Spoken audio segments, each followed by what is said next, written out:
China has more robots working in factories than the rest of the world combined.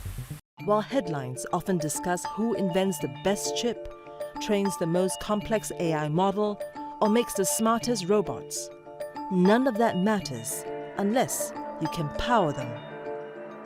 Of course, there are many other determinants of technology races. If the only determinant were the availability and cost of energy, China will be winning that race. Good day. Welcome back to the Business Gang.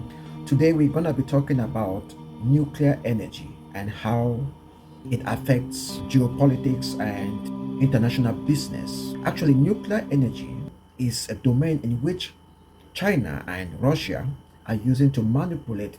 The United States is completely, in fact, the United States and Europe are completely reliant on Russia and China in order to survive in the energy sector. Most of the decisions that have been taken by the United States, especially the State Department, have been heavily manipulated or directed by their total reliance on China and Russia for nuclear energy. And the United States is in a tough and violent battle with China in order to win in the AI race. And the United States feels it is leading. But the AI race is not just about the technology. It is about who has the energy to power the technology. And as of now, when it comes to energy, China is way far ahead of it. The United States has an edge in the technology, but it has a problem with energy. And this is why, and I will explain to you, we are going to connect the dots between some of the decisions that the United States has taken of recent to attack Venezuela because of oil, to the peace deal or the suspension of strikes and hostilities against Iran, to the issue of the peace deal in Ukraine, are all directed by the fact that the United States is in a mad rush for nuclear energy. Is the only sustainable or most reliable source of energy that can power the AI technology. And let's have this analysis. The entire country can be taken out in one night, and that night might be tomorrow night. Now, we'll see what happens. I can tell you they're negotiating, we think, in good faith. We're going to find out. We're getting the help of some incredible countries that want this to be ended because it affects them also. A lot of people are affected by this. We have a plan, because of the power of our military, where every bridge in Iran will be decimated by 12 o'clock tomorrow night, where every power plant in Iran will be out of business, burning, exploding, and never to be used again. I mean, complete demolition by 12 o'clock. And it'll happen over a period of 4 hours if we wanted to. That threat was not followed up. Trump agreed a peace treaty or a 2-week suspension of hostilities with Iran. Why? Because it is about power plants. Because Iran threatened to strike all power plants in the Middle East, including refineries. And of course, a $500 billion investment in AI industry in the UAE by Google's and other American companies. Iran threatened to strike them down. That is why Trump agreed to a 2-week ceasefire. Are U.S.-Russia talks about Ukraine really aiming for peace, or is it all about money? Donald Trump didn't just send diplomats. He sent his friend, real estate mogul Steve Witkoff, and his son-in-law, Jared Kushner, straight to the Kremlin. Both are businessmen. And behind the so-called peace plan, insiders say big economic deals with Vladimir Putin are on the table. Experts warn this could come at Ukraine's expense and threaten Europe's security. Without Russia, America is losing the AI race against China. It sounds funny, but here on the Business Gang, we're going to be connecting the dots for you. The relationship between AI, nuclear energy, and war. So without Russia, we will see that the USA is going to lose the AI race against China. And of course, there's already a very tough competition between China and the United States in this domain. But who wins this AI race is going to be determined by who has more energy to power the AI race. And we will connect the dots for you. A step forward for China-Russia relations. The two countries launched their biggest nuclear energy cooperation project to date. They're now jointly building 4 units at 2 power plants in China. Chinese President Xi Jinping and his Russian counterpart Vladimir Putin witnessed via video link the groundbreaking ceremony for the project. In 2018, the two countries agreed to work together to construct 2 reactors at the Tianwan nuclear power plant in eastern China's Jiangsu province and 2 at the Sudapu nuclear power plant in northeastern Liaoning province. Under the agreement, Russia's state-run nuclear company Rosatom has already begun construction in March 2021 on the Tianwan plant's 7th unit. Construction of the 8th unit will begin in 2022. While in Sudapu power plant, Rosatom will supervise construction of the 3rd and 4th units. The new reactors at the 2 plants will use the 3rd-generation nuclear power technology. Tianwan Units 7 and 8 are expected to be commissioned in 2026 and 2028, while Sudapu Units 3 and 4 are scheduled for a commercial operation in 2028. After completing the construction, the power supply capacity of the 4 units will sustain life for about 4 months, or even more for a city with a population of 20 million people. Manufacturing in China is predicted to grow 10% annually till 2028, and with it, its electricity needs. In the next 5 years, China's electricity demand is set to grow annually by 4 to 5%. Across the country, new low-carbon sources are meeting much of China's growing electricity demand. And so, to supplement its renewable energy push, China has invested in nuclear.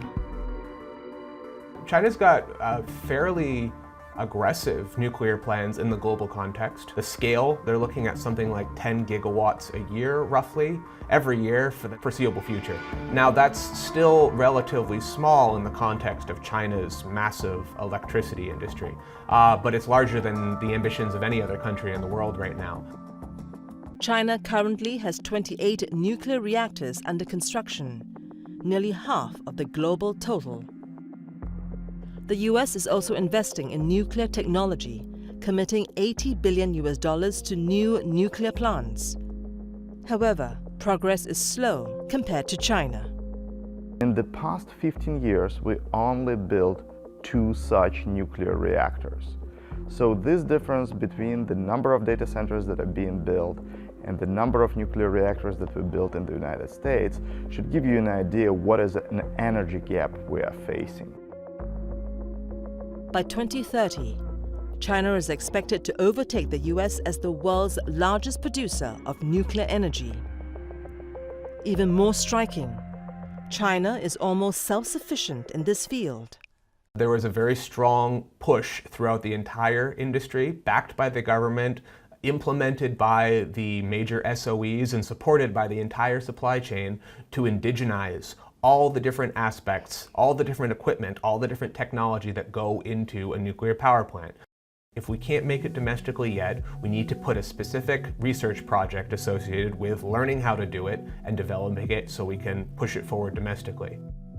Nuclear power has an important role in the renewable energy chain. Nuclear reactors do not emit carbon, and their power output can be ramped up or down as needed. Thus, it serves as a reliable supplement for times when renewable power is intermittent. For example, when there's no sun or wind. Nuclear, having even just a bit of nuclear in the mix, helps stabilize everything else.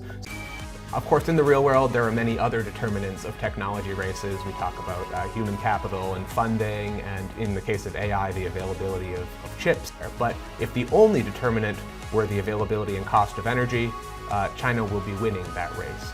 There is a lot of talk about America not being able to produce enough electricity to maintain its economic competitiveness in the world of AI.